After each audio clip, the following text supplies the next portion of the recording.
Welcome to the Rines Report with your host, Tristan Blake Rines. Welcome into the show. It's the Rines Report. Week 9 has gone by the wayside now. We are heading into Week 10. And if you like this show, make sure to like, you got to comment, you got to subscribe. All the social media and the links are going to be in the description below. So look, we're going to talk about Josh Gordon heading to the Seattle Seahawks after being waived by the New England Patriots. What does it mean for Seattle? What does it mean for the playoff picture and inevitably? How good is this team now that it's gotten Josh Gordon? Now, quick answer to that question is yes, they're better, okay? The Seattle Seahawks got better by picking up Josh Gordon. I really like the pickup. As a Patriots fan, I was a little disheartened, but look, that's football. You can't have, in the words of Bill Belichick, you can't have like 10, 12 receivers on the roster. It's a 53-man roster. You got to do what you got to do. All right, look, so let's break it down what happened to get Josh Gordon to the Seahawks, okay? So, released on waivers with the Patriots after they acquired Mohamed Sanu in a second-round deal to the Atlanta Falcons. Articles were speculating the lack of work ethic in New England that led them to making the release of Josh Gordon. He'd been dealing with a little bit of injuries, and I feel like the team just thought, look, we can get somebody who's going to work harder. We can get somebody who's going to produce more for this team at a lower cost. We don't have to re-sign him at the end of the season. Let's go out. Let's go trade. Let's get Mohamed Sanu. Claimed by the Seahawks, and most recently, he passed his physical, so that means he is eligible to play this Monday versus the San Francisco 49ers on Monday Night Football on ESPN. Now, look, Josh Gordon joins a talented wide receiver core. Young rookie wide receiver DK Metcalf is blowing it up for the Seattle Seahawks. I really like what he's been doing. A lot of doubters, a lot of naysayers saying, look, this guy is just a physical freak, but at the end of the day, you got to be football savvy. You got to know what you're doing. The kid played good football at Ole Miss. He just happened to be on a talented roster with A.J. Brown, man. A.J. Brown, really talented route runner, doing good things out there in Tennessee. But look, DK Metcalf, not to be trifled against, man. The guy can fly. He's got good hands. He can go up and he's competitive to go get the football. I think the kid's physically strong, and he's got the pure athleticism it takes to just be an NFL wide receiver. On the other side of the ball, you've got established veteran wide receiver in Tyler Lockett. He's a burner outside of an early ACL injury. Tyler Lockett's a burner. He's got really, really good hands. He seems to have that sync between him and Russell Wilson.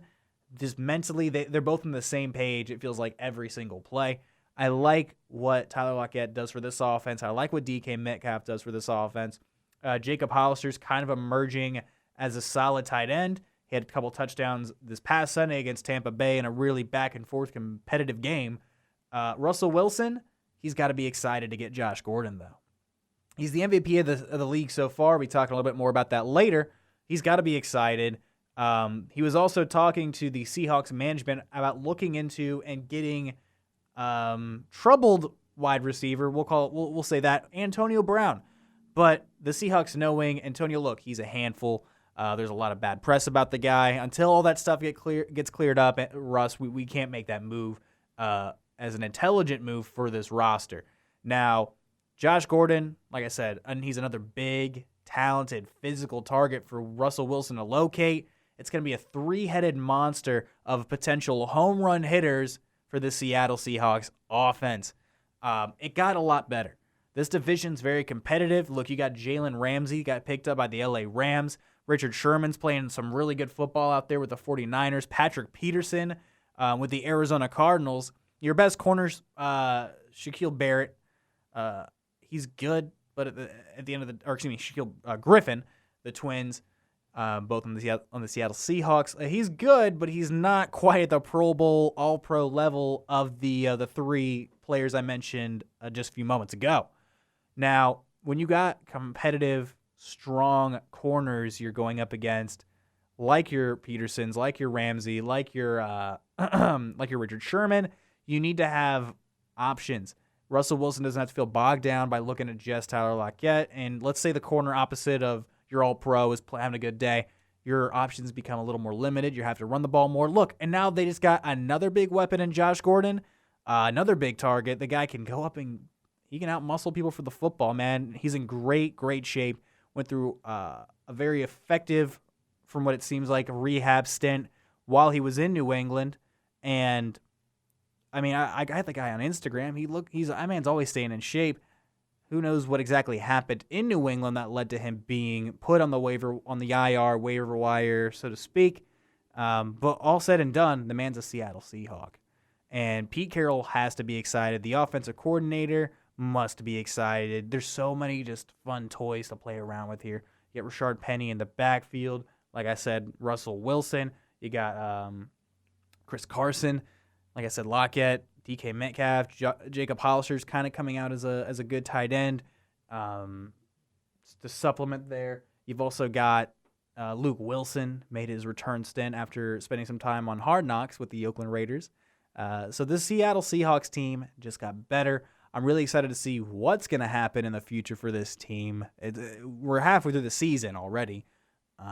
This is a big addition later in the season to help them make an even deeper playoff push down the road. Now, another big story coming out of this week is Trent Williams and the troubling Washington Redskins. And I'm going to explain why I consider the Redskins to be a troubling franchise.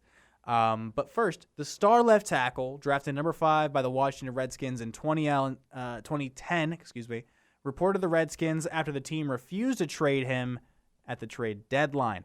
Now, he said multiple times how he's not happy. He does not want to play for this team, and just because he reported does not mean he actually will be playing. The Washington Redskins are a complete and utter mess. As most football fans know, you're an intelligent football fan. I'm sure you know this. If you're a Redskins fan, sorry if I'm breaking news to you. The Washington Redskins are a terrible franchise, man. I'm sorry. They just are. That's the best thing I can say about this just terrible mismanagement. Came out and said he will not play for the struggling franchise after team doctors misdiagnosed a growth in his skull as not serious, which would later turn out to be cancer. Williams has the utmost respect for Dan Snyder, he said in statements, and now former head coach Jay Gruden, but he doesn't trust the Redskins medical staff. He does not trust general manager Bruce Allen to make the smart decisions in the regards of player health and safety. This is not the first time the Redskins medical staff wrongly handled an injury or a medical issue for one of their star players. Case in point, he saw this firsthand. Robert Griffin III. Okay, former number 2 overall pick out of Baylor. He was a Heisman candidate. Beast. The only reason he wasn't number 1 pick that year was because this guy, Andrew Luck, was coming out at the same time. Robert Griffin III, drafted in 2012 by the Washington Redskins after they gave up a ton to go get him, had a really strong rookie campaign. I feel like strong is the right word there. Really strong rookie campaign. He showed to be lightning fast, could put defenses on skates, had a big arm. In this area, you're going to see, you'll still probably see a few RG3 jerseys just walking around. Fast forward through his rookie season to the NFL wild card. They're playing the Seattle Seahawks. And after showing signs of a knee injury throughout the game that was kind of initially speculated around the Baltimore game weeks prior, but showing signs of knee frustration, he would go in to the locker room, get some tests, very quickly come back, and the misdiagnosis and the mistreatment by the medical staff ended up with him getting his ACL torn. And his career has not been the same since. He's the backup quarterback to Lamar Jackson with the Baltimore Ravens now. And Williams was apparently diagnosed with a rare form of cancer, easily known as DFSP. The real name is long and complicated. You heard me a few weeks ago talk about Rob Gronkowski's injury history. I'm not going to sit here and pretend I'm going to be able to pronounce all of that. If you look into the situation a little bit more, I'm sure you can find the actual proper name and do a little bit more of independent research on the exact medical procedures and the diagnosis and what it actually does. But they misdiagnosed it, said he was fine, nothing to be really worried about. You can just keep playing, man. And I can't blame him for not wanting to play for this franchise after all of that. I mean, Washington was dumb for not trading him and getting something of value in the first place to try to help their young rookie quarterback and Dwayne Haskins, just moving the franchise forward. But it's despicable by the Washington Redskins, that medical staff, and honestly, the general manager who has the oversight on all these things. It's despicable. It's downright just wrong. It's wrong. Oh, there's something in your head, but it seems fine. You know what I mean? Like, oh, no, don't go get a second opinion on that. It's fine. He went out of his way to go get a second opinion. The second opinion is the one that told him it was cancer. And there's more, it seems like, every day being developed out of this story. We're finding out more as it goes on. I feel like there's also just a sense of like distrust from Williams' side towards the NFL, which is, he doesn't want to work with the Players Association. He doesn't want to work with NFL investigators in the sense of, hey, they're going to be on your side. Because why would you I can't blame him for not wanting to trust these people. They're the people that prioritized him playing football, being on a football field over his life and his health. So I'm not surprised by that. Trent Williams had cancer, and the Redskins just went out and said, go play, man. Not a big deal. You're fine. We're not going to look even further into this. Your situation's not that serious. It'll be fine, man. You're a beast, man. What? You can handle it.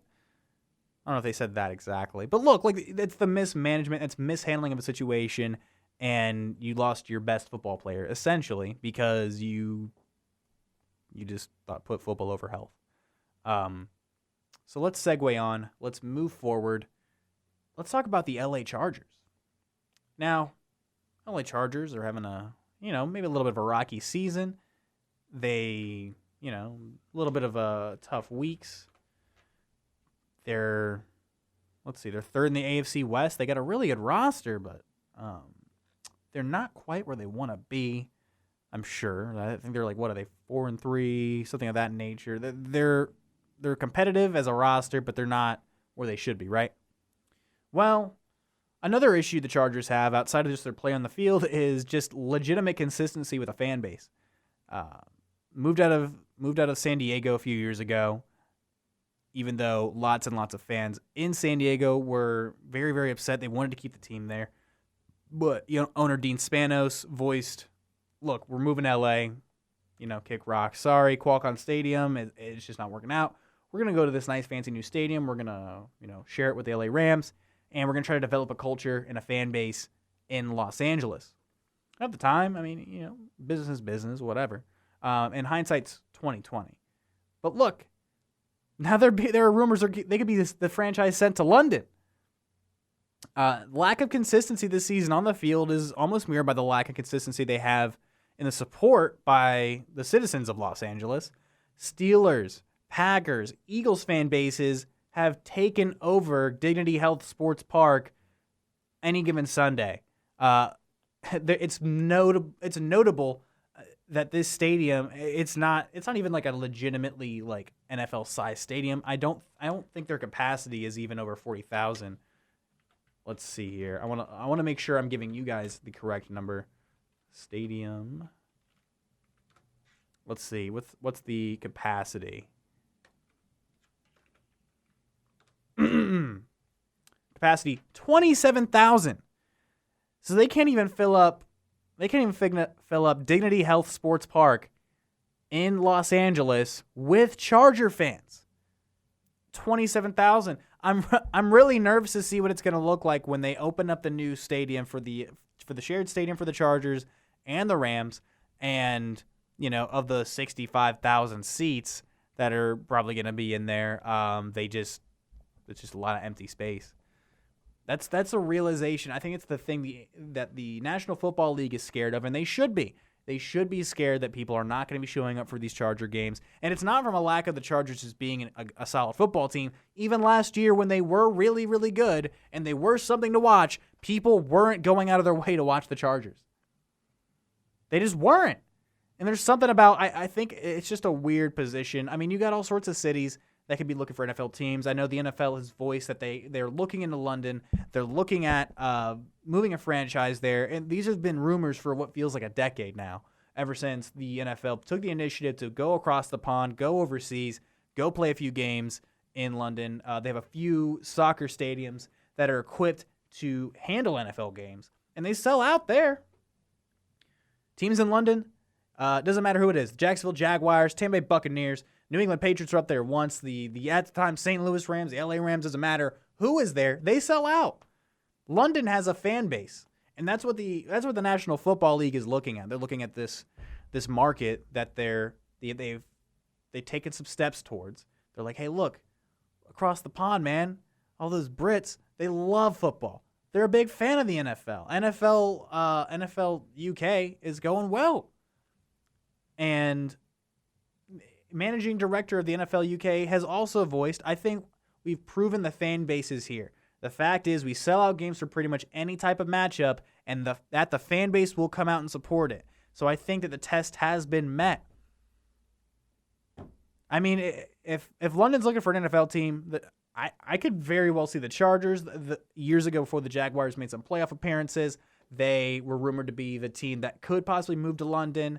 Owner Dean Spanos has voiced essentially, we're committed to LA, we're staying in Los Angeles, and that's the end of it, right? No, let's say that doesn't happen. Let's say the Chargers would make this move, which would be a really exciting move in my opinion. I'd love the idea of seeing a team in London. The Chargers move would essentially swap divisions. So the Texans, being the most westward team in the AFC South, would get swapped with the Chargers. Chargers take over the AFC South spot, and the Texans move into the AFC West. All right, so you got the division problem solved. All right, that works out. Move the team over to London, you're good to go there. A lot of people have talked about, okay, it's a travel issue. We don't know how much it's going to cost. And I've done a little bit of looking into this, just being curious. And while, yes, it's expensive, it's a lot of flighting time, it's a lot of, you're taking things away, there's time zone differences. Yeah, those are things you have to actually consider. But this isn't, the National Football League it does not mean it needs to be exempt like other leagues aren't exempt this way. Premier League Soccer has teams in multiple countries that play overseas. They play all over the world. Performances are still ample. The biggest travel issue is commercial flights for these teams, and the cost would be outrageous. But here's my solution to this, and they could do what other teams have done, which is invest in their own team plane. The New England Patriots have done this. A couple of other franchises have done this, where if you have your own plane, you have your own takeoff times, you have your own whatever you need to do. It can be taken care of a little bit more to your convenience. The cost in dealing with a Delta or American Airlines or anything of that nature is out the window. It's just you. And obviously that means you're in charge of the maintenance of said aircraft. But I mean, that could be something that helps solve that problem. Now, would you have a home base inside the United States? I mean, that's another thing you can also think about too. Is like, look, we're a London team, and we do play games in London. But whenever we have games like stretches on the road where, let's say we got to go play in Chicago, and then we got to go across, and let's say we'd have to cross over the ocean and then cross all the way to LA to go play the Rams. Well, I can't imagine it'd be too challenging to set up like some kind of impromptu home base for the Chargers. Okay, look, we're going to be here for X amount of months. We're going to take care of all these certain things. I mean, there's a lot of elements that go into it, but all I'm saying as a fan of the NFL, as somebody who sees this Chargers franchise that's struggling to maintain and build a fan base in Los Angeles, I think they need to be a little more open-minded to this situation. Look into either, London would be a spot. I mean, San Antonio, they seem to have a very, very rampant fan base when it came to the AAF. So that's something else to look at as well. San Antonio could be another Texas team. Sure, we've got a lot of Texas football teams, but I wouldn't rule out San Antonio either.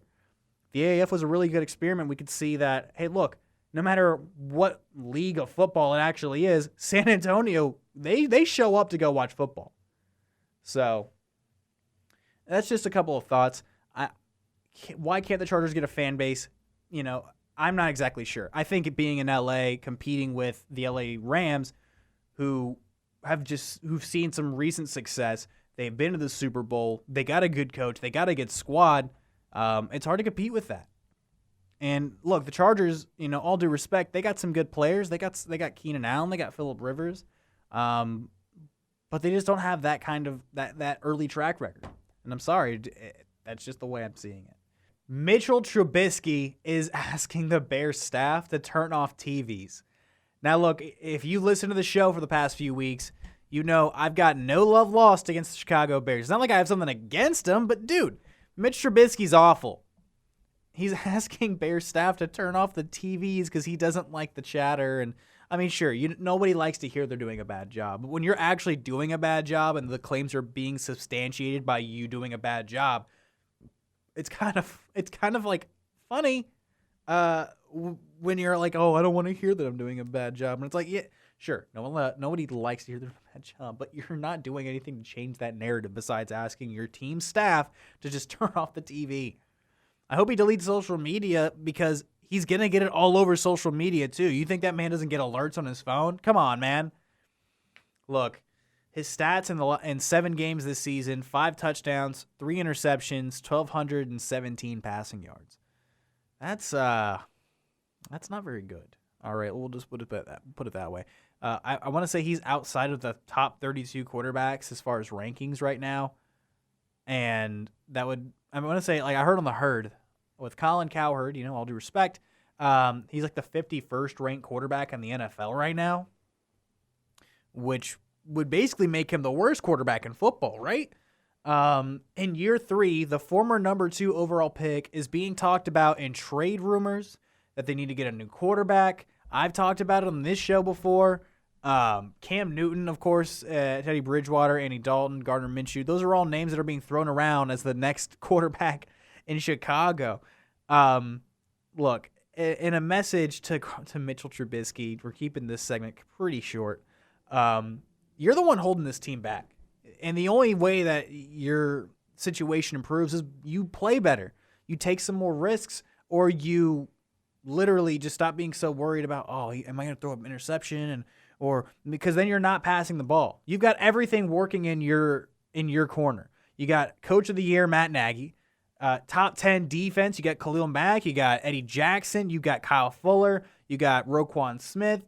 The list goes on and on. You've got all those things working in your favor. Tariq Cohen, Allen Robinson, Taylor Gabriel, Anthony Miller. Those are not bad offensive options. The offensive line, pretty solid, honestly. I don't hear a lot of people complain about the offensive line. But look, Mitch is going to end up being a backup very soon at this rate. And I'm not saying Chase Daniel's taking over Chicago. I mean, by next season, we could see Mitch Trubisky on the Bears roster, but not as a starter. I mean, if you're a big Mitch Trubisky guy, you're a big Mitch Trubisky fan. Sorry, the road doesn't look like it's gonna get any better from here. Oh man, I mean the kid's got some athletic talent. Last year he ended up in the Pro Bowl last year. He wound up somehow, but he wound up in the Pro Bowl last year. It's one of those deals where it's like people are like, oh, I don't want to go. I'm playing in the Super Bowl, or I'm recovering from injuries, or I just rather not play. That's fine. Mitch Trubisky ended up on the Pro Bowl roster, and that whatever. Sure, he didn't deserve to be there. So at this rate, he's gonna end up going from Pro Bowl player to backup really, really quickly. That just needed to be said. I thought it was a pretty funny news story this week. Now, look, we're gonna go into our recurring segment on the show. One of my favorite segments on the show. We got 2 teams to talk about this week, and it's in our Contenders and Pretenders segment of the week. We're gonna start with our Pretender.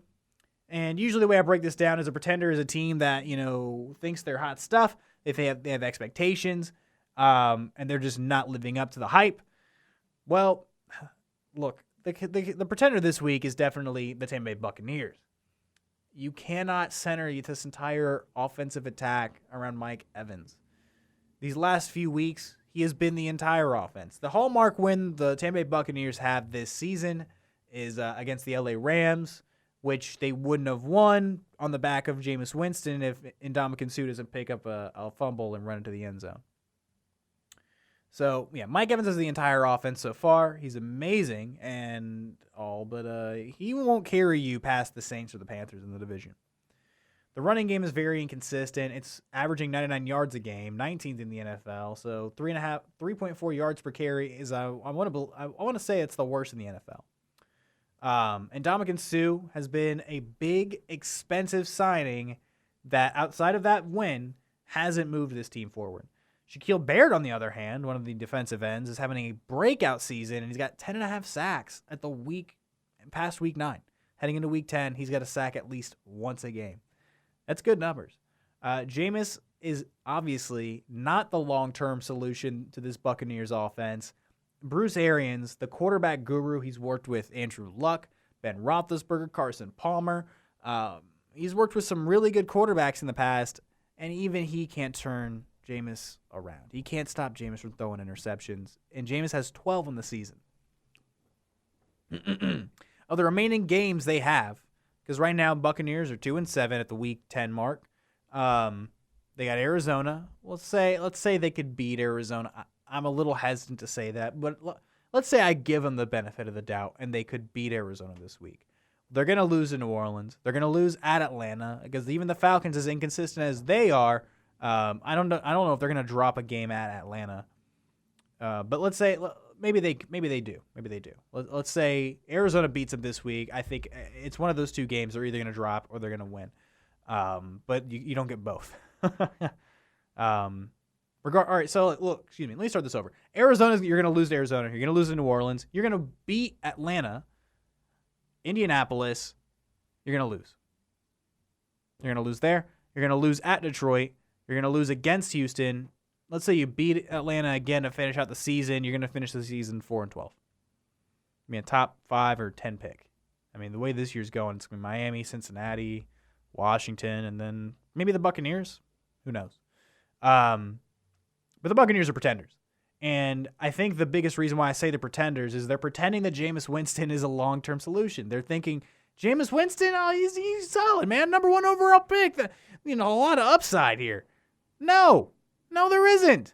He's thrown more interceptions than there are games this season. In today's passing league, if you give the ball away 12 times in 9 weeks, that's a bad sign. That's averaging more than an interception a game. It's a few interceptions away from being close to 2. The Buccaneers, pretenders this week. Next is my contender, and it's the big W from this past Sunday. As a Patriots fan, I'm going to give them all due respect. The Baltimore Ravens are my contender of the week. 6-2. Baltimore just beat the best team in the AFC in the New England Patriots behind a dominant running game with Lamar Jackson, Mark Ingram behind Marshall Yanda, Orlando Brown Jr., Ronnie Stanley, threw a bunch of They have a very good offense, but this offense is very, very contingent. Here are my marks, though. This offense is very contingent upon the running game, because if you cannot run the ball and you force Lamar Jackson to pass and you force Lamar Jackson to play from behind by throwing the ball over the place, I don't think this. And Jackson's gotten better on offense. He's gotten better at passing. Very much so a run-first quarterback. All right. But they're able to throw to a bunch of tight ends. I really like Mark Andrews, Hayden Hurst, good pickups. Ozzie Newsome, historically known tight end, Hall of Fame tight end, has not shied away from picking tight ends in the first and second round for 4 years. All Lamar needs to do is what he's comfortable with in this offense, which isn't really slinging the ball around 50 times a game, 40 times, maybe even 30. Because, like I said, that's the bigger weakness of this offense. You got Marquise Brown. I like Mark Andrews. Willie Snead's all right. But this offense is very contingent upon Mark Ingram, Gus Edwards running and pounding the rock. And that's exactly what they did on Sunday. They ran it all over the New England Patriots. And when they had to pass, the Patriots I don't think they were ready for these crossing routes, weren't able to identify who was going where. And they had a really good game plan. My biggest question is, could they do it in January in the playoffs in Foxborough? I'm not sure. All right, that's the best you're going to get out of me. I'm not confident they can replicate this. The Patriots just got to look at the Baltimore Ravens. I understand they lost, but they got to look, man.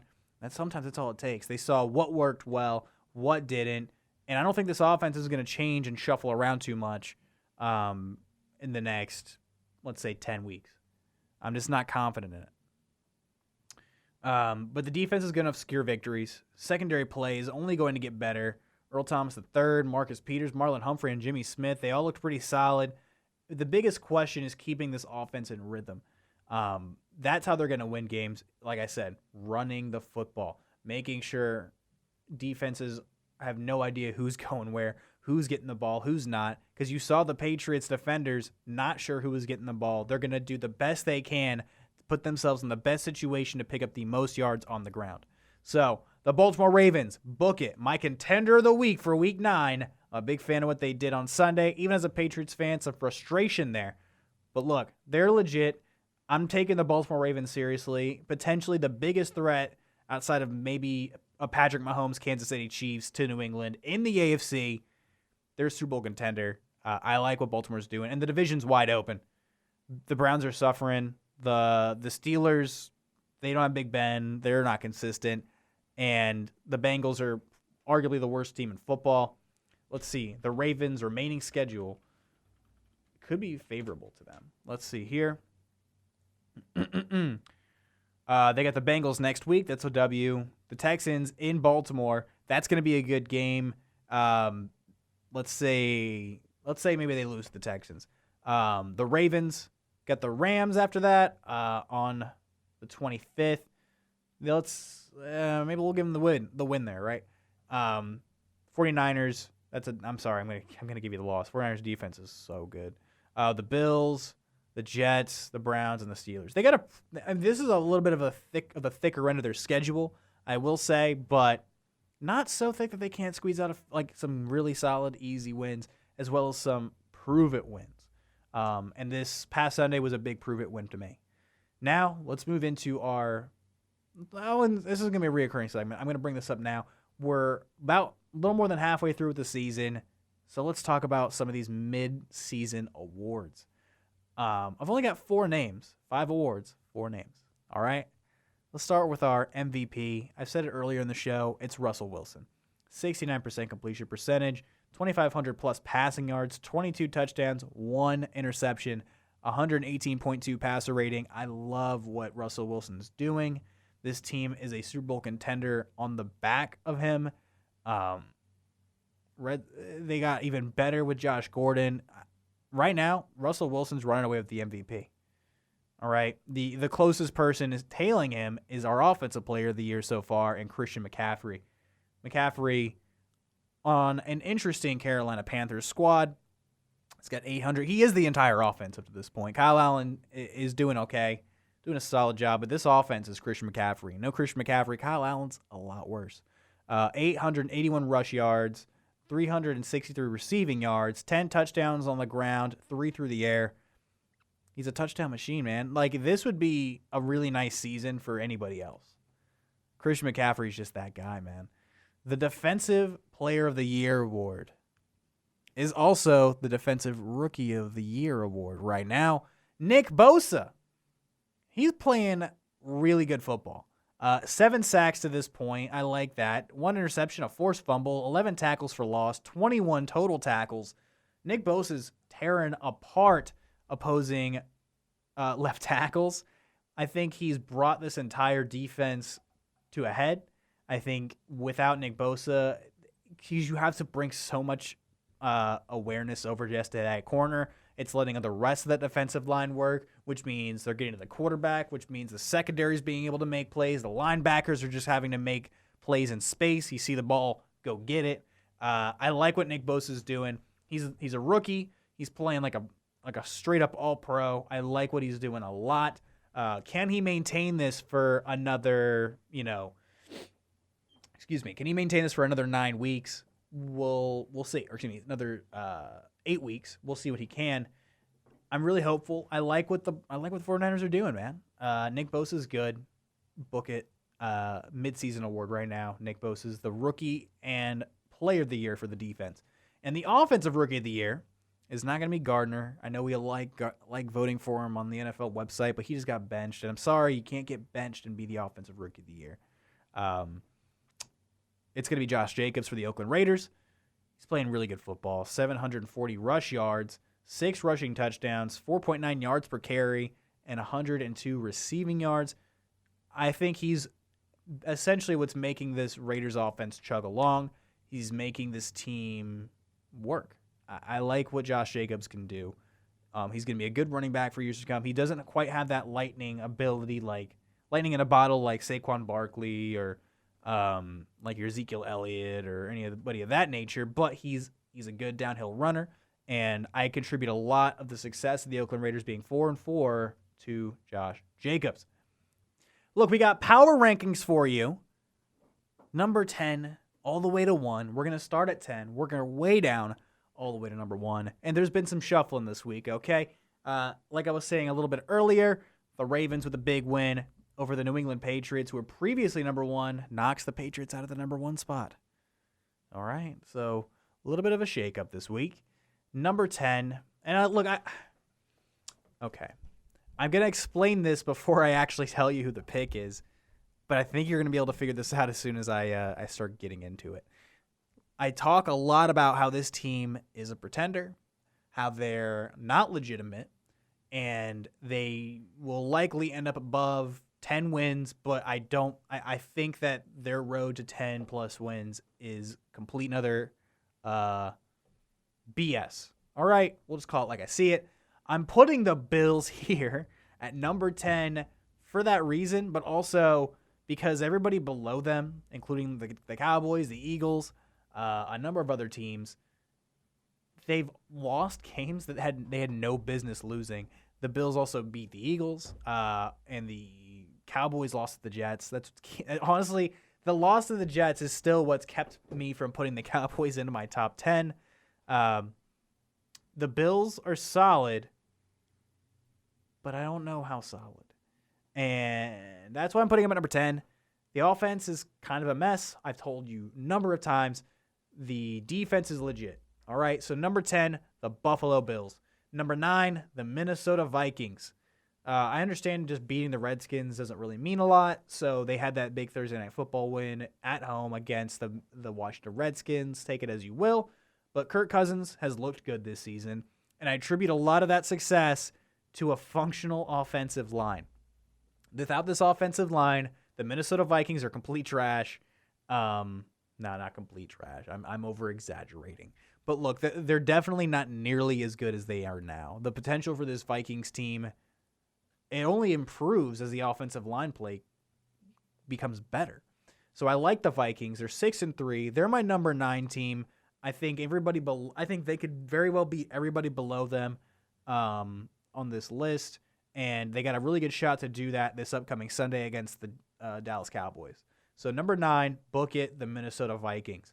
Number 8, the team who just beat them on Sunday. I almost forgot about that. The Kansas City Chiefs, big win without Patty Mahomes at home against the Minnesota Vikings. I like what the Kansas City Chiefs are able to do. Andy Reid is solidifying that he's a really good coach, in case you forgot. He took the Eagles to 4 NFC championships. I don't know how we could have forgotten at any point, but I like Kansas City. I like what they're doing. Offensively, Tyreek Hill is so fast, I think I could blink and that man would run 10 yards. We all saw the play with him and Damian Williams. He caught up to Damian Williams, who was like 30 yards ahead of him at full speed, and Tyreek Hill just made him look like he was super slow. I like what the Chiefs are doing. The defense is playing some pretty all right football. Not enough to lose them games, I don't think, but definitely not enough to like take over and win games. The offense, as soon as Patty Mahomes gets back, is going to get even scarier. Look for them to continue to make Matt Moore not have to work very hard. I think that's the best way to put this offensive situation right now. Don't make Matt Moore have to throw it 50 times. And it's not because Matt Moore isn't all right, but he's not a starter for a reason. Number 7, the Houston Texans got a big W in London against the Jacksonville Jaguars. They squashed that pick for me. I was really excited for the Jaguars. It's like a second home for them in London. I liked the Jaguars' defense. Gardner Minshew looked pretty bad against the Houston Texans. I'm not going to lie to you. They reduced DJ Chark, who was one of my fantasy picks, and I like what they're doing. No J.J. Watt. I thought that would hurt them a lot more than it has, but the defense has stepped up. I think they have some tougher opponents down the stretch here. That's what's really going to prove it to me whether or not the Texans are legit. But I like what they're doing right now. So settle them in at the number 7 spot. Number 6, the Seattle Seahawks. Russell Wilson's an MVP. They just got Josh Gordon. Big win in a back-and-forth contest with the Tampa Bay Buccaneers on Sunday. Just kept showing everybody why Russell Wilson's so dang great. Number 6, Seattle Seahawks. They're 7-2. Put them, I think it's a fair spot for them. Number 5, the Green Bay Packers. A big loss to the Chargers. Very uncharacteristic loss. It just looked like there was no such thing as comfortability for Aaron Rodgers.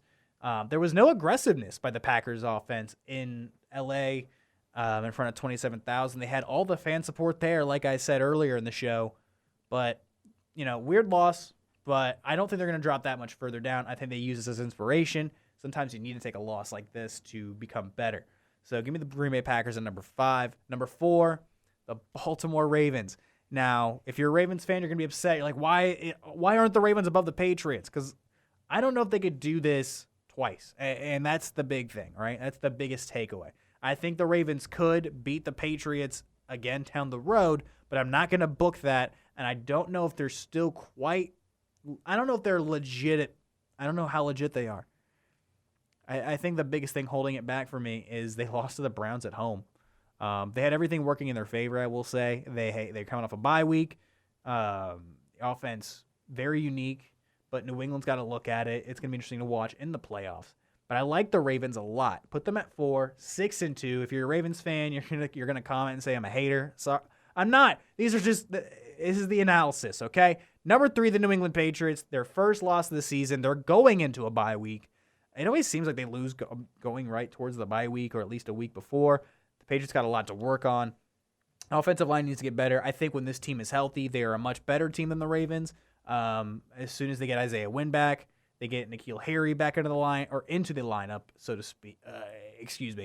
The defense is good. The defense is still good. I know they let the Ravens put up 37 on them, but I'm still a believer in the Patriots' defense. The Ravens' offense, very interesting to try to prepare for it. I don't think everybody can. That's why they've scored so many points this year. Give me the New England Patriots at number 3. Number 2, the New Orleans Saints. Drew Brees is back. They got everything they need. They could very well be the number 1 team on this list. I'm really excited for this matchup later on in the season, but the New Orleans Saints, 7-1. Drew Brees is back. They just had a nice bye week. They're going to be well-rested. Drew's going to be firing on all cylinders coming into this Sunday. Give me the Saints at number 2. And, of course, number 1, the undefeated team, the final undefeated team, chasing greatness with the San Francisco 49ers. They got a huge test coming up this Sunday. You're going to hear me talk about it more with my picks later on in the show. But right now, it's time for your fantasy Copper Drop. Let's see what we got here. Big fantasy team owners, if you're really worried, hey, look, maybe I need to go make a move, go get somebody. Who do I get? Who do I go after? Well, I'll tell you. Who are you going to cop this week? First off, Kyler Murray versus Tampa Bay. Tampa Bay's secondary is awful. They're allowing about 300 yards per game. So that means their pass rush isn't quite getting there, meaning their secondary, who is not very talented, is getting more exposed every week. Give me Kyler versus Tampa Bay. I like this matchup. Kyler's a nice dual threat. He can run all over the place. He's got an arm. I'm a big fan of it. The kid can throw darts, all right? Kyler Murray, cop him. Do not drop him. Mark Ingram versus Cincinnati. Cincinnati's allowing the most yards in the NFL. That's through the air and on the ground. Book me, Mark Ingram versus Cincinnati. I would not be shocked if he goes for 2 or 3 touchdowns and a 100-yard game to boot.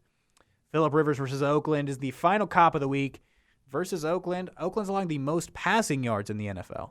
So Phillip Rivers and Mike Williams and Keenan Allen and Austin Eckler and Melvin Ingram, they're going to be all over Oakland's secondary. Don't expect anything big from Oakland. Don't expect anything big from Oakland this week is all I'm saying. Drop them. Time to drop these players, make some moves. Definitely don't start them this week. Baker Mayfield's my first drop of the week. They're going against Buffalo. Buffalo's got a great defense. Baker's been struggling. I don't know if Freddie Kitchens was quite equipped to be the head coach in Cleveland. I think Baker could be suffering from just, overall just not equipped coaching. So drop Baker. It's not a favorable matchup. Buffalo's probably going to roll over him. Devontae Freeman versus New Orleans. Devontae hasn't had a good season. New Orleans is even better on the run. New Orleans is only allowing 84 yards per ground on the game, 84 yards per game on the ground. Devontae Freeman, Ito Smith, whoever you got in that backfield, it's not going to be enough to topple the Saints. Drop them or bench them, whatever you're going to do. DK Metcalf versus San Francisco is my final drop of the week. San Francisco is allowing the lowest passing yards in the NFL. I like Russ a lot. I think with Josh Gordon getting into this offense that he's going to be moving the ball towards Josh Gordon a little bit more. DK is going to have some touches. I just wouldn't expect him to do a lot this week. I'm not saying Josh Gordon's starting. I'm just saying they're going to try to get him a little more comfortable. This would be a good week to expose more of that secondary that San Francisco has. Now, finally, moving on to the last segment of the show, the picks. Picks of the week. Who do we got? A couple weeks ago, I went perfect. This last week, all right. Let me explain. Okay, 6-8 following a perfect week. I'm a little disappointed to say the least.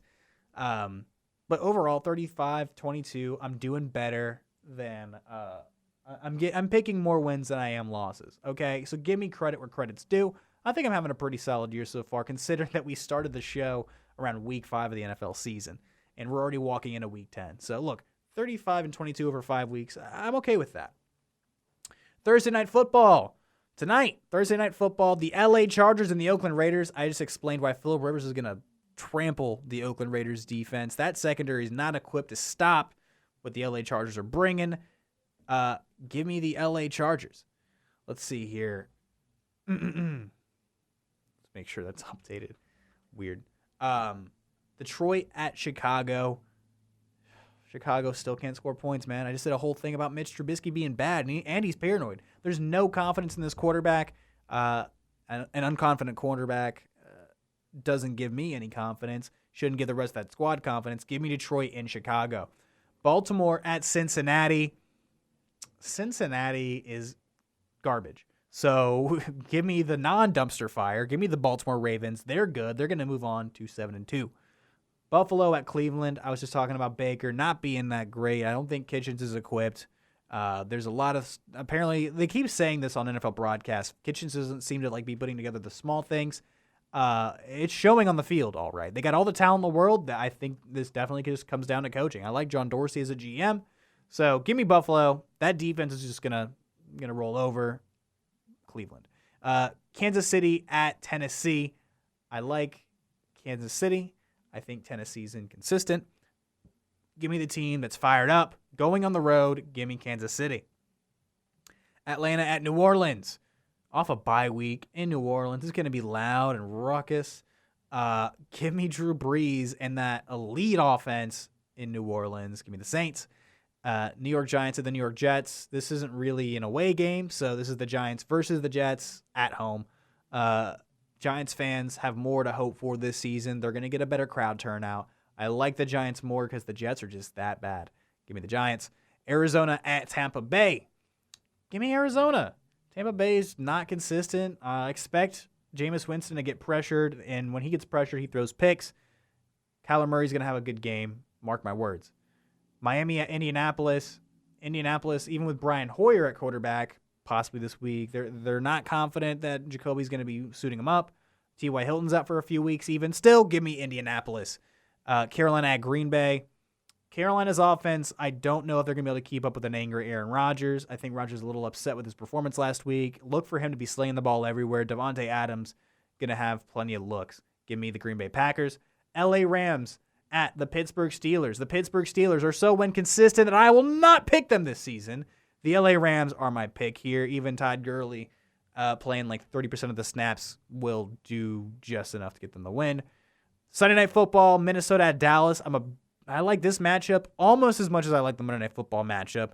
Give me – oh, man, this was a tough one because I like what Minnesota's doing. This is really what's going to come down – who's going to win this game is going to come down to the offensive line.